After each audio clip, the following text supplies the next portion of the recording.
I said, how's it going, MAGFest? Yes, awesome. Welcome. Welcome to today's panel on how to make friends with special guest, Marcy Nabors. Hello, everybody. Is this loud enough? I think so. Sounds okay, I think. Yeah. All right. It's all good. Us panelists are very DIY with the soundboard here. So real quick, I just wanted to share a little bit of the abstract here about today's panel. Basically, in today's day and age, it's easy to get swept under the vastness of the internet. There are so many interests, new things, and communities popping up daily that ironically make it difficult to connect with others. So how do you find people who resonate with you? Or better yet, build a community for folks to call home. In this fireside chat, composer, sound designer Marcy Nabors, who is most famous for Homestuck and Deltarune, Homestuck, the cult classic from the Tumblr world, shares their experience on how niche and special interests led them to meaningful relationships and fulfilling creative endeavors, all in the pursuit of friendship, moderated by yours truly. I'm V. I am the board of directors here at MAGFest. As we get into it, we're going to do some introductions, but most importantly, the introductions of Marcy. So go ahead and share a little bit about yourself. Hello, my name is Marcy Nabors. I am, as you said, a composer and sound designer. I've just found myself over so many years, the last 15 years or so, having a lot of creative friends. I've just sort of found myself in a position where I'm just doing so many little random things for people. While this is not necessarily going to be like career advice, this is just sort of going to be about how I've found myself just in the position of having a lot of really fulfilling community in creative spaces and working on lots of little tiny contributions to all sorts of projects, and seeing lots of my friends over the years just blossom into sometimes really well-known, sometimes fairly unknown, but still amazingly talented, creative people. Awesome. Thank you so much, Marcy. So one more housekeeping note. There is a Q&A session. The person who is helping us with this panel in the back, can you wave? Do you mind if you can help us with the Q&A session by passing around the mic? Okay, thank you. So that will happen at the last 15 minutes. So I do encourage you, if you have a question that arises while we're all chatting, to jot it down on your phone so you don't forget. But also someone will pass the mic to you so that way you have a chance to ask Marcy all the things that are running your mind. All right. So tell us about your top interests. Well, may surprise you, but I like video games a lot. I love to just do all sorts of things related to music. One of my favorite things to do is to transcribe songs to MIDI. I've sort of found a bit of a niche for myself as somebody who is always doing really wacky things with MIDI. That's just my little thing. Let's see. God, what else do I like? I'm up here and I'm just blanking. Well, you can go into more about what else you do. You mentioned that you are on different projects aside from the ones that you're most notable for. So you have quite the discography, so you can also go into that. Yeah, so some things that I've been a part of recently, I'm currently working on an indie horror game called oneway.exe that I'm doing the soundtrack and all the sound effects for. I have, of course, we'll talk more about Deltarune and Homestuck over the course of this panel. But I've also done a lot of work for various musicians, such as Jamie Page, who I've mastered all of her albums. Recently voted by VocaDB the 2024's top vocal synth producer, and I'm very proud of her for that. It's very fun to be slightly adjacent to this. Yes, yes. I say I did work on some music for her recent album, and yeah. And then I know, as for the like title of this panel, what makes you so passionate about talking about like how to make friends? Like, why is that so important as we all venture into our adult lives? Like, why do we care? So I mean, really, it is just it's my lifeblood is just friendship and meeting people and being able to have both creative and just generally socially fulfilling relationships with people. I love building community. I love just being a common point of contact between a lot of people. One of my things that I always have done is just keeping in touch with people relentlessly. And, sometimes people look at me and go like, why are you still talking to this person that like you knew like so long ago and you haven't talked to them in like 10 years, but you still just hit them up like every once in a while? And it's because, first of all, I just love people. I love my friends. And I just want to make sure that like people never lose touch with each other. If there's some opportunity for them to come back together, that's just something I'm very passionate about. Yeah, if you don't mind me piggybacking, I'm like one of those people where if I have like one 30-second interaction with you and I feel like that the interaction has been fruitful, but there's like potential for more, that I always say, I don't care if I haven't seen you in 2 months, 3 months, 5 years, 10 years, depending on how our lives go. You always have an open door with me. You could always hit me up for whatever, whether if it's like thought partnership or if you just want to hang or if you want to get coffee, whatever your comfortable style is, just let me know how you want to hang. Because sometimes there's a term actually that I want to bring up, that some people feel that their friendships decay, right, over time. And I think there's room for us to reconsider that we don't have to have friendship decay as long as we set a standard for each other that it's okay to reach out no matter what time has passed. Yeah. What's your thoughts on that? I really truly believe that as long as you can recognize good faith in someone else and you can look at somebody that you care about, regardless of how close you think you are with them, as long as you could talk it out, you can talk to people and you can just say, hey, do you want to keep in touch, right? Or sometimes you just feel it. And I think that something that's really good to do is to try to always assume that people are happy to hear from you, no matter how long it's been. Absolutely. Amen to that. Sorry, for those who are not religious, I didn't mean to say amen. I'm in solidarity. My bad. So on my list here of questions, do you want to go ahead and dive into some of the cool creative projects that you worked on, how you got your start? I'm assuming there are themes of, building relationships with others that got you into those cool projects. Yes. I'm trying to find my notes here. But, so really, my story with creative community really it starts with Homestuck. I think Homestuck has a bit of a stigma as something that became so saturated and so it's got a sort of love it or hate it reputation these days. And I know a lot of people who are just like, that's a past time in my life, and I respect that for sure. By the way, real quick, Mm-hmm. who knows what Homestuck is? We're all familiar. My bad. Homestuck is a webcomic with multimedia integration that started in 2009 and ran until 2016, etc. Yes. Okay. Yeah, you can just scoot it up. Yeah. Okay. Hi. Is this better? Thank you. Anyway, if you don't know what Homestuck is, the like two people in here who might not, if you've seen people in gray paint and candy corn horns. So anyway, getting back to my involvement, I started reading Homestuck in 2010.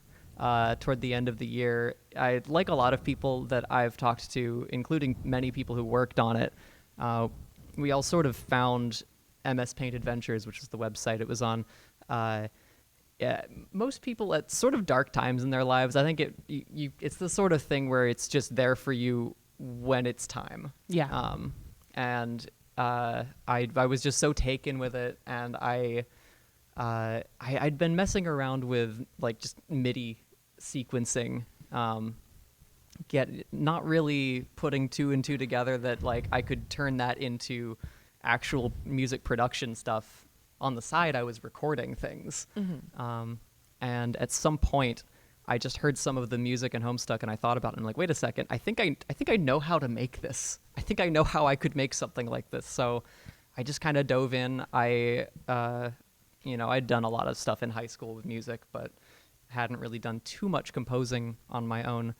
And I just made some Homestuck fan music, and I shot off a couple PMs on the MSPA forums to some of the music team people. And I just got in touch, and maybe a little bit aggressively for my general way that I operate these days, but I was just like, hi, let's be friends. Can I work with you, please? Please, please, please. And, maybe just through saturation and tenacity, I wound up calling a significant number of the Homestuck music team members, some of my closest friends. I've been to at least 2 of their weddings. Last weekend, actually, I was at Solatris's wedding. So let's see. I mean, that really just took off, and Homestuck is the sort of thing where,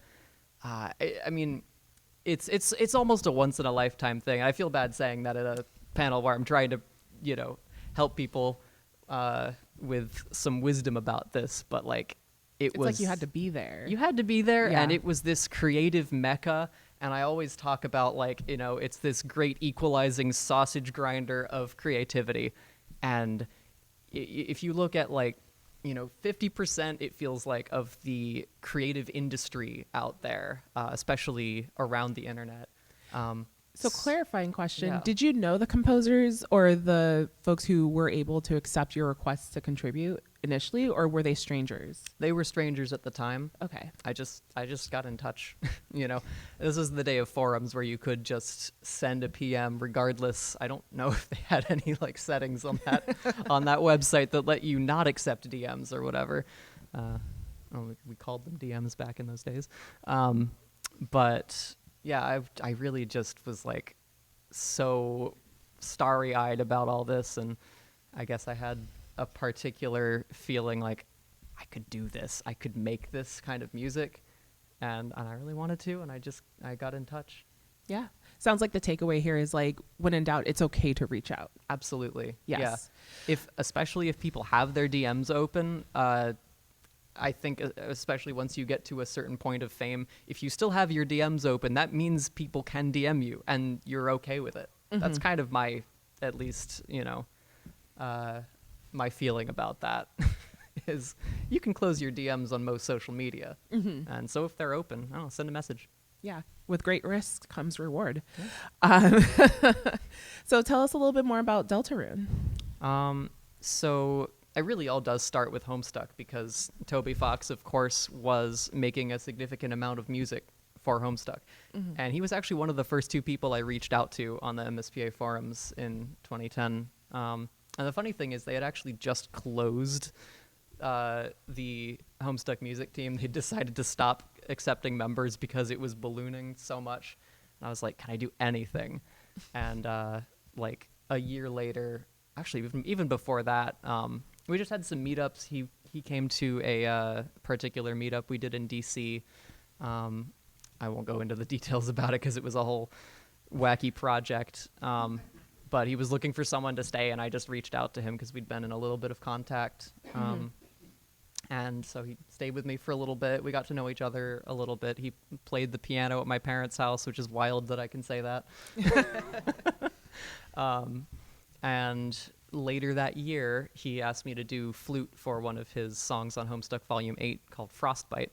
And that was, I think, my first contribution to the soundtrack, aside from my good friend Solatris, Jeremy Iyer Murray, who also was doing music for it, where I helped him a lot with the composition of his solo album, Prospit and Durse. That's a whole other thing, but he was already one of my best friends, like throughout over the course of that year. We just hit it off really well, and I'm super Like, I owe a lot to him for that one.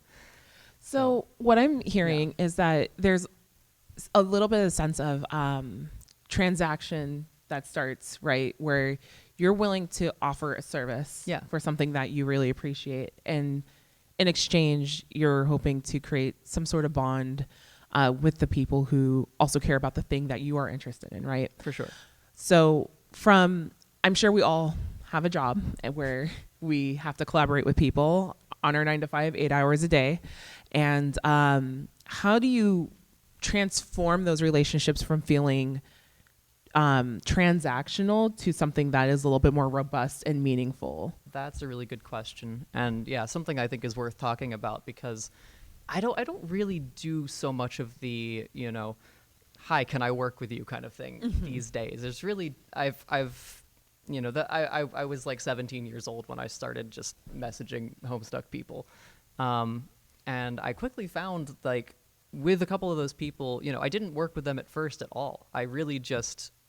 I told them, hi, I'm interested in working with you, but also, like, let's talk and hang out and, see if we have any common interests. And really a lot of what that came down to was just having a genuine interest in them as people, wanting to talk about things often, that are not their work. Like, you have to be able and willing to have conversations with people just because they're people and they have lives and they have all sorts of things you might not even know about them, totally unrelated to what they do creatively, at least on the surface.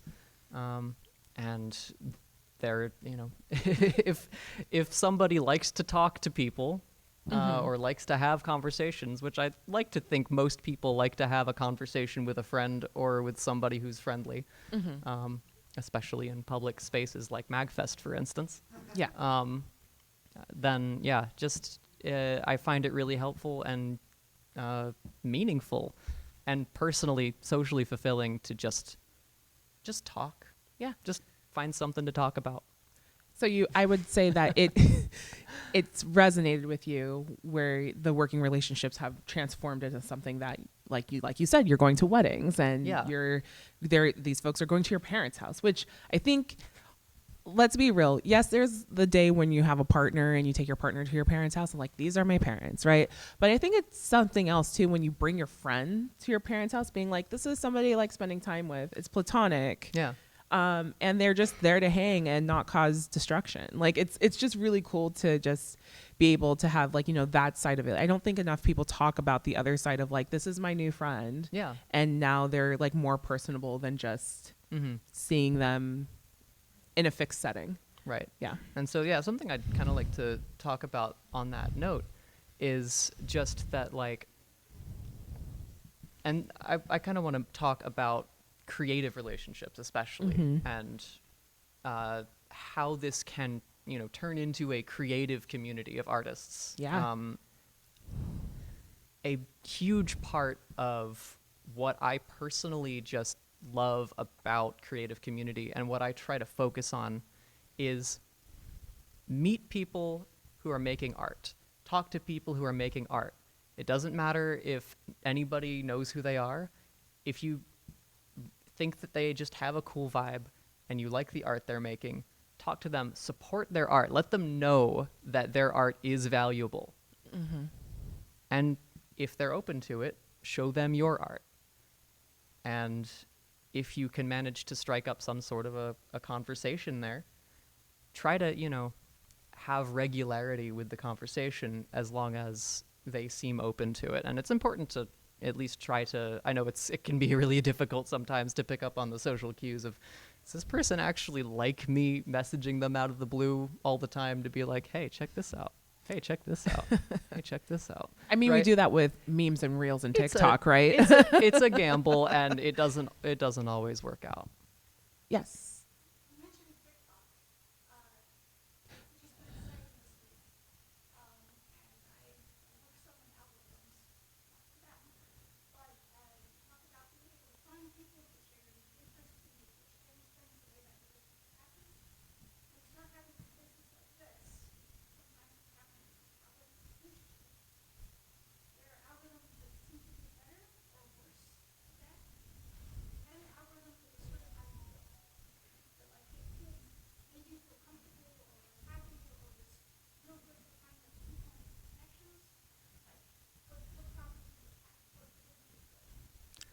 So we're gonna do a QA at the end. So if it's all right, if you're willing to ask that question again, I will happily talk at length about it. All right, no worries. Okay, you can do my job. But yes, I'm gonna get back on to what we're talking But about. that is a good point. But Yeah. it's a fascinating question. I'm happy to answer it later.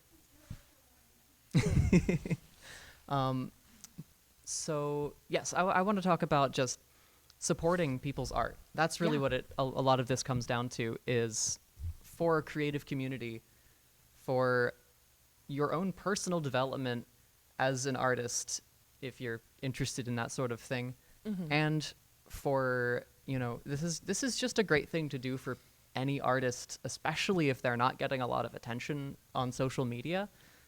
It's just so important to support what people are making and to share mutually what you are making. And if something comes of that, very often, you'll just find people who are interested in working together. Yeah. Real quick. Sure. Raise your hand if you're an artist. Awesome. Give yourselves a round of applause. Seriously. You guys are doing the work.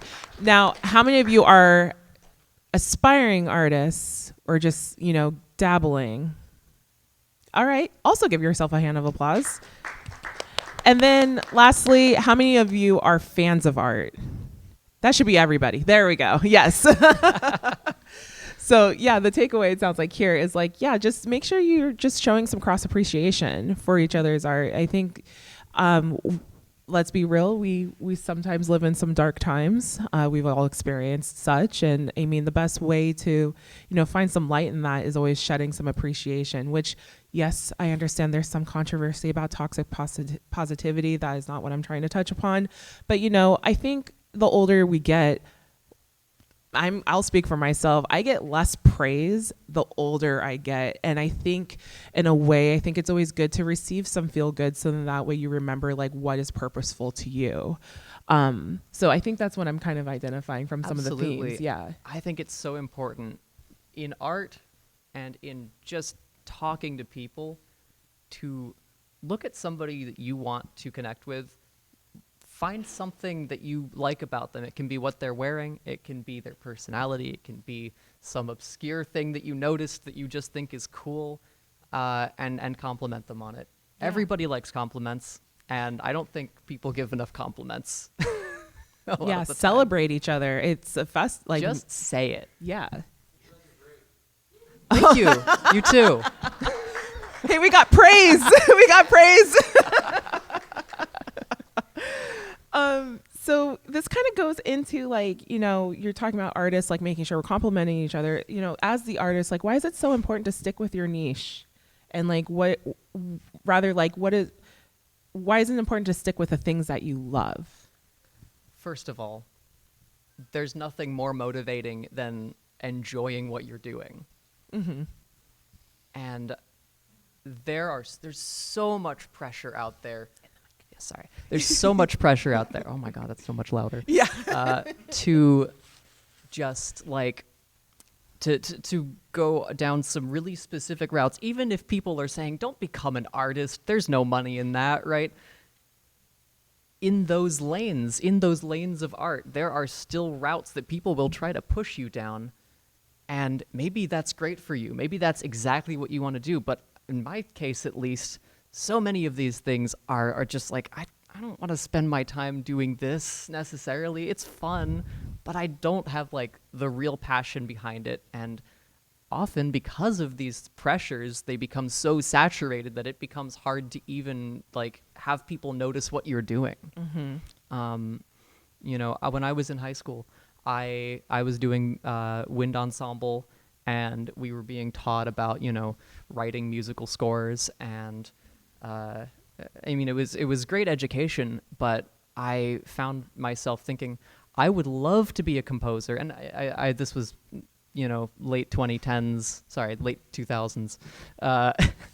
And there just wasn't quite as much information as there is now about electronic music production, all these things.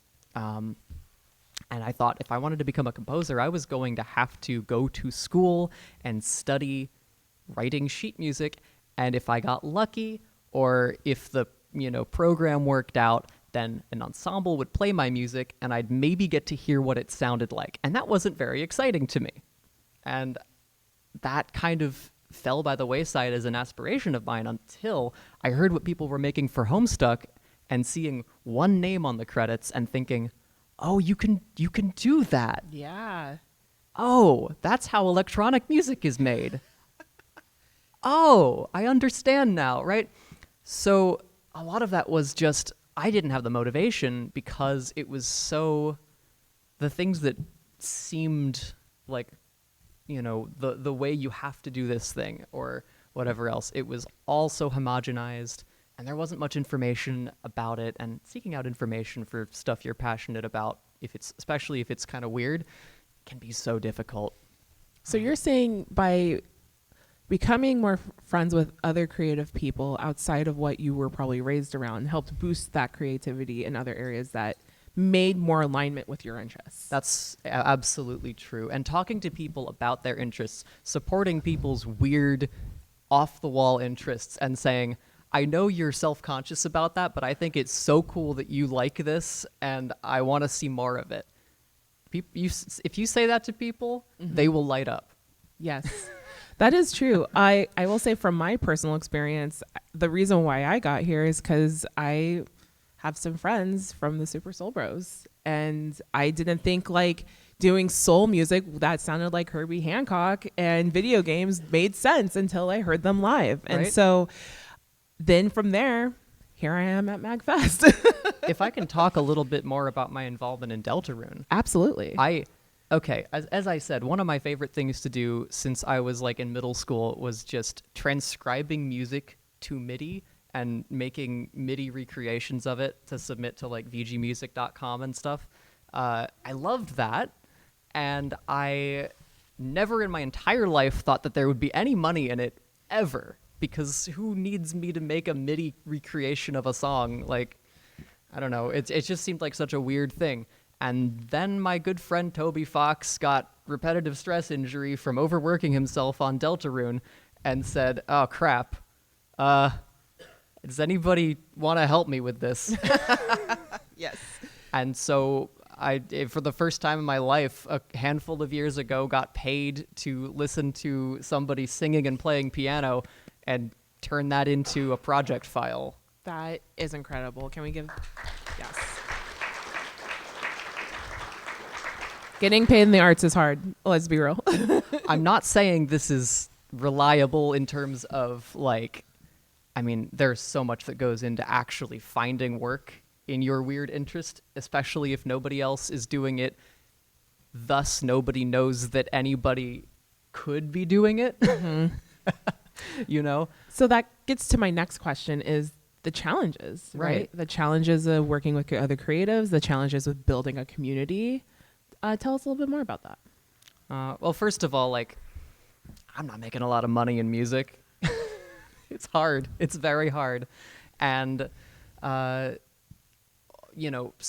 of it, and this is true of the arts in general, just so much of it is just, if you don't have the passion for it, don't go into it. If you have the passion, though, sometimes it's agonizing to not go into it. And that is a challenge that I don't even know if I necessarily have an answer for. Again, this is not a career advice panel. But what does come out of it for me through pursuing this and through supporting my friends is, first of all, I get to see people that, nobody had heard of 10 years ago that I just like connected with. I'm like, I don't know, there are people I've met at MAGFest that are now just like doing stuff at MAGFest, on stage and all these other things. There are people I've met online and all over the place who I just really believed in their art. I'm not going to try to claim credit for what they've done outside of times I've actually contributed to their work, but it's just so rewarding personally to see those people find success, whether financially or in terms of renown, or sometimes just finishing something that's really good that I love and that they get to share with people. That's the most rewarding thing about this, and that's what I'm really trying to bring here today, is just that's something that I really just cannot recommend enough aspiring to experience amongst friends. So here's my next question. What happens though if for some reason while you're building a community let me rephrase. While you're trying to build a community, while you're trying to do like a greater thing, a greater good, a thing for the greater good for those who enjoy the things that you love, what happens when you have friction? Like what are some ways to get around that friction that is still healthy, and you're still accomplishing the things that you're doing for your deliverables, even though you may not like the person you're working with? Right. Well, gosh, I mean, honestly, I can't say I've had a lot of personal experience getting through those sorts of situations creatively, because a lot of the time that does just sort of, cause a rift. That's a difficult thing. What I can at least speak to is I've very often been in positions where people that I know, like two different people that I know, have a rift, and I'm sure we've all experienced the difficulty of being in a position where you might feel like you need to choose which of them you're going to stay friends with. That's hard. Has anybody been in that position before? It's rough and it sucks, and this is a safe space, but it happens. Yeah. It happens to the best of us, even though that's not the intentions of why we're, working with others. What I've found in those situations personally is and I do have a very, I know I'm an extremely tenacious person when it comes to keeping in touch with people who are still interested in keeping in touch with me. I mean, sometimes all it takes is to just say, listen, I'm going to give you the space that you need. I'm going to give you the space that you need. Maybe one of these people is someone where you need to give them attention. And, this is not foolproof, but I've often found myself in positions where I'm just like, I'm just going to have to accept that there's going to be some distance here if I'm going to stay in touch with both of these people. And time does heal many wounds. Sometimes it doesn't do it very well. Sometimes it does it very well. Sometimes people reconcile. Sometimes they don't, but they stop caring that that person still. It's a case-by-case basis, but I really do find, at the very least, that just, sort of finding the common ground is always the way forward in those situations. It's just kind of acknowledging where people have good faith in, where people have good faith in terms of how they want to engage with you and how you want to engage with them. And talking it out, communication, clear communication. Most of my friends have some form of autism. We are just, hello, I'm going to say exactly what I mean to you, and please say exactly what you mean to me, and we're going to get through this, is how a lot of my conversations in difficult situations tend to go. Yeah. It's always good to be clear and concise, especially for the neurodivergent community, right? Because, from my understanding, that's what they need. They need reassurance, clear understanding, and that goes a long way. Just absolutely goes a long way. So in about 5 minutes, we'll go into some question and answer. But, I think you're here at MAGFest. You've gone to MAGFest for a very long time. Do you feel like you've found a community here, or is it an extension from what you have built from your Deltarune and the Homestuck community? Yeah, so, this is my first year back since 2020. Until then, I had been going from 2012 until 2020. And this MAGFest really just was the place that I would go. I would see all my friends. I've made a lot of friends here. In the mic. Sorry. No worries. Yeah, I've oh gosh, every single time I actually like speak right into it, I realize. MAGFest has been just so wonderful to me, and it's really just been a mix. It's been, I've always been able to, maybe not so much in the beginning, but at some point I just had like half of my entire friend group descending on this place.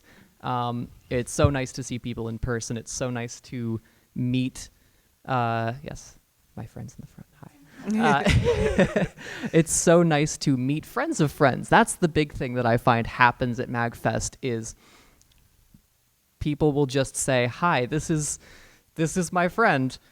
And then sometimes you just end up sort of going on a journey with a friend of your friend, and then they're a friend. And if I'm going to kind of go on a bit of a tangent here, but just if I find that if you look at people as just another person you can be friends with, you don't worry about necessarily like, oh, this famous person here, I'm going to go try to talk to them. You can do that, and it's worthwhile a lot of the time. But also, you have to talk to people who are just some rando because they will become your best friends sometimes. It's like, I don't know. Shout out to randos, I guess. MAGFest fashion, you might have a bunch of these if you're talking to randos. I've gotten all these ribbons from randos. No joke. Unprompted. I'd be like, hey, nice cosplay. Like, wait, here's a ribbon. That's a great way to meet people too. Yeah. Give them wonderful. Things. I mean, MAGFest is a little different. Don't give people things randomly on the street all the time. Yeah. But, I've had a few people come up to me randomly, just be like, somebody walking around like saying, hey, you want a tiny little duck? Yeah. Met that person yesterday. So many trinkets. Yeah, it's the only acceptable environment to accept things from strangers. Also, talk to people in your fandoms. Seriously. So my last question before we go into Q&A is, are you looking to build another community? Like, is that something that you want to do, or how are you feeling right now? Right. So I sort of consider my community as sort of a singular thing at the end of the day. My, social groups can be all sorts of like just interconnected Venn diagrams of people fractaling out. And in that sense, I guess I'm not looking to build another community because I want to keep the one I have, but I want to grow it. And I want to keep growing my friendships, and I want to keep meeting artists who are doing interesting things. More specifically, artists who are doing things that they personally find interesting and that they can be passionate about. And I just want to make sure that I'm keeping in touch with all of my friends, that I'm able to sometimes get my friends back in touch with other friends of mine, which is something that happened recently. I had a friend from the Homestuck music team release all of his Homestuck music on Spotify and other streaming services, and he was just like, hey, do you have everybody's contact info? And I'm like, of course I do. Who do you think I am? I love the inclusion. You're like, I'm not going to start fresh, but come over to this house. Love it. Awesome. So we're at our Q&A. Lay it on, Marcy. Hi. Ask me things. Let me check. Keep checking. Oh, yeah. We got the mic working? We got this working, then I'll call on someone. Oh. Hello. Check. Mic check. Incredible. Is that good? Is that loud? Yes. Clear? Beautiful. Okay, let's Fuck start. yeah. Let's go front to back. So let's start right here. Sure. Numero uno. Here you go. Hello, Miss Nabors. First time, long time. Been following your career a long time. Really love your sound design on Hive Swap Act 1. But I do have a genuine actual question.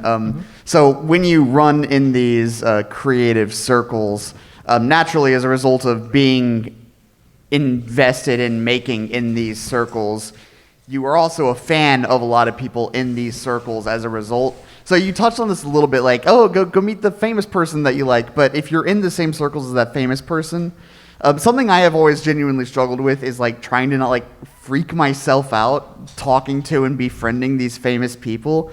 How do you like stay grounded and like befriend people that you have either idolized or just love their work or you've just seen around a lot and don't really know how to approach? How do you like handle that on a regular basis? It's taking a lot for me to not just say, I'm built different. But, you know, I think back to my first MAGFest, actually. I was walking around with Salatris from the Homestuck music team, and we ran into Andrew Aversa, a.k.a. Zircon. I'd been a fan of his. He was doing FL Studio tutorials. He, at the time, I think, had one of his tracks as the FL Studio demo track for that current version. And we were both just like, oh my God, it's him. And, you know, love Jeremy. He just froze. I was just like, and I'm like, oh my God, hi, Andrew Aversa, Zircon, nice to meet you. It's a hard thing to do, I think. But a lot of it really is just, I mean, God, I was afraid I was going to be nervous up here. Just, you know, deep breaths. Think this person, you know, you might be in a hurry because you might want to respect their time, and I totally understand that. I think this is speaking advice in general. Slow down. Just slow down. Just slow down. And think about what you want to say, you know. Don't worry that they might want to move on. Just say something, you know, and say it clearly. Mm-hmm. Say it with conviction. Think about it before you speak. I still struggle with that sometimes, and I'm trying really hard right now. But that honestly is something that really helps me, is to just get out of my head in that sense, or maybe get into my head. It's hard to find like the phrasing to use here, but just think about what you're gonna say, and think about the fact that you're just trying to have a conversation. You know, at the end of the day, think of them as a person, not as again, it's hard to do, I know, not necessarily as like, oh, this larger than life individual that you've paid attention to that doesn't know who you are. I hope that's helpful. It's tough, and I recognize that, but you just gotta kind of power through it. Yeah. Any questions? Yes. Hi. I mainly know your work through Homestuck. I will play Deltarune when I finish Undertale.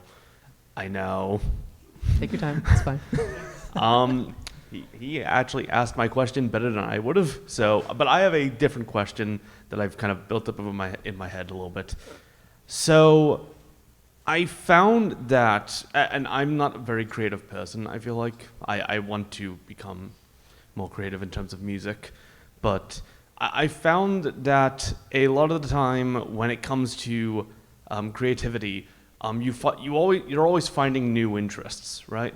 And I want to know what your take is on specifically branching out into like different like niches when you are more solidified in a different niche.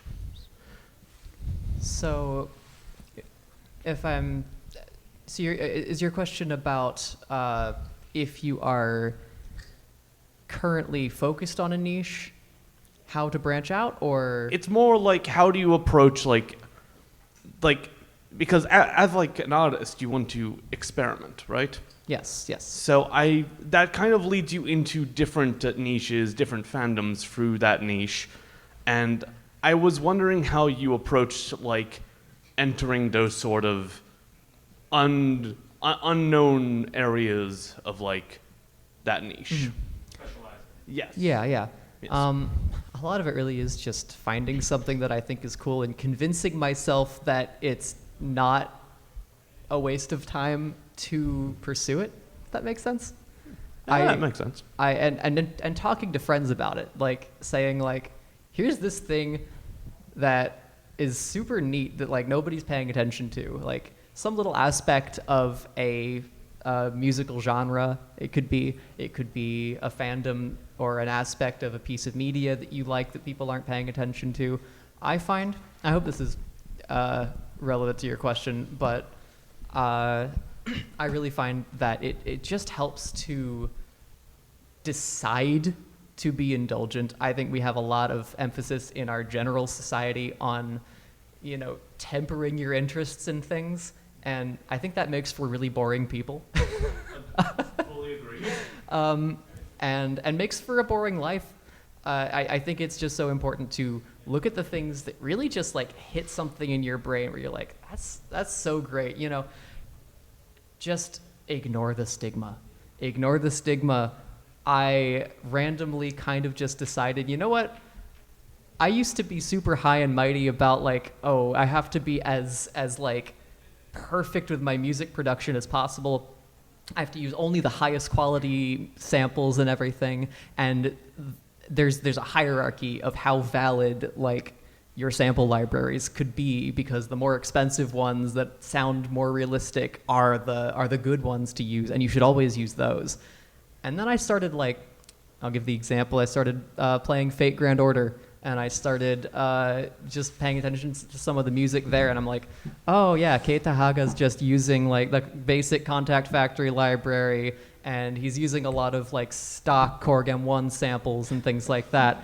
And I was just, and he's churning this out so fast, and like, man, that's, there's a little part of me that wants to say, oh, that's, less valid because he's not putting all of his time into making this music. He's not making something gorgeous and beautiful. And then I started paying attention to how much fun it sounded like he was having making this music, and suddenly something clicked with me. And I'm just like, oh, okay, well, if it's fun to make and it like just hits the right neurons for you, that's what matters. And I took that into my own work. And I became so much more prolific. I started finishing songs at all.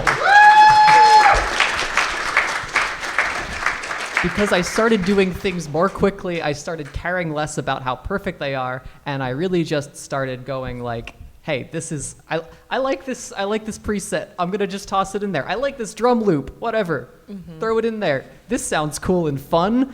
It's like, half drum loops or whatever that other people made, but God, I love it. That's right. Put the fun back in it. So we have about less than 15 minutes left. Sorry, I'll try and be it's shorter okay. with my answers. I know there was a question about TikTok and algorithms earlier. Do you mind reiterating your question again? I'm so sorry. And then just so I can get like a hand count, who else had questions? Okay, we'll try to get, we're working through it. I mean, if we want to, I may be the only one catching this, but I think you've been answering my question for the past 20 minutes. So we'll just say every time you've said something where social dynamics in terms of who you pay attention to, what you pay attention to, how you add things, where you look for them, every time there's sort of a pattern there that leads to good that we can encode, because you've got to encode if you're going to be in the virtual space. That's valuable stuff to have. So adding randos, following smaller things, not going into the big channel, giving time for things, leaving time when there's conflict for things to die down. Those are all neat, and I would love to talk to you offline, but golly, there's a lot of hands up, so. All right. Do either of you have a favorite icebreaker or a friendship pickup line? Oh, man. I'm always coming up with stuff off the dome. I don't know. That's a good way to do it. I too. do just Authentic. I love to talk to people and just say like, hey, what's up? I don't know. Ask people about themselves. It always works. Never fails. Okay, let's do gentleman with the cat ears. Yes. Always wear props to panels. People will call on you. Hey everybody, I'm just wearing this because I just need something ridiculous to wear. Just feels a little bit better. Respect. Glad you responded like that. I'm 40. I feel 20. I don't know how any of this works. Hell yeah. I don't know. Thanks so much. So what's your question? Okay, it felt like you just jumped in here with making friends on virtual spaces. I live in a small town. All my conversations, literally the grass, weather, or tractors. How do I make a nerd friend?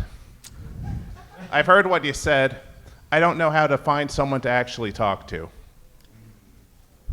Now, I don't know if this is going to be helpful. Make your friends into nerds.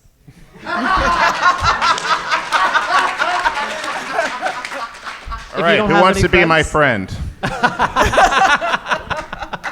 There's the gentleman with the beanie right there. Next to, yeah, there we go. Hello. Okay. So, people with ADHD might have a hyperfixation on someone, and then that dies down after a while. How would you handle if someone you wanted to be friends with was really interested, and then that faded, or if you were trying to connect with someone, and then you lost interest, or it faded? How would you go about handling that rift? So, my thought on this, and this might just be more how I handle things personally, which I guess is kind of the point of this panel, but I just talk about it. I just say it out loud. Yeah, I will, if I'm feeling something, I always just try to say it, and I try to ask for their opinion about it. You know, there are people out there who will be like, I don't know, they want to talk in code, and personally, I just don't have time for that. At the end of the day, I think the answer is almost always just, say what you mean, say what you're thinking, and don't, try not to be afraid of if somebody is expecting you to handle it in some super graceful way. Sometimes you gotta just say, hi, I'm worried about our friendship, or hi, I've barely talked to you, but can you just tell me what you think of me? I know that's hard to do. I know that's a weird thing that people don't always say very often. I think people should say that all the time. Awesome. And then there's the neon lanyard. Yes. Yeah. Hello. So I guess my question is, Can you speak more into the mic, please? I'm No, sorry. you're okay. Same. I do a bit of fan music for Homestuck that came out after Volume 10 and all that stuff. Big fan of your work. Revered Return is one of my favorite songs in Homestuck. Thank you. My question is, I guess Homestuck's fan music scene is very singular in the fact that it actually helps people develop their own musical talent. And I find that's very singular to that space. I think Friday Night Funkin' is the only thing recently that has done that. So I guess how would you go about bringing that sort of ethos, that sort of encouraging environment to other fan spaces, I guess? That's a fantastic question, and that's something I have honestly thought a lot about, and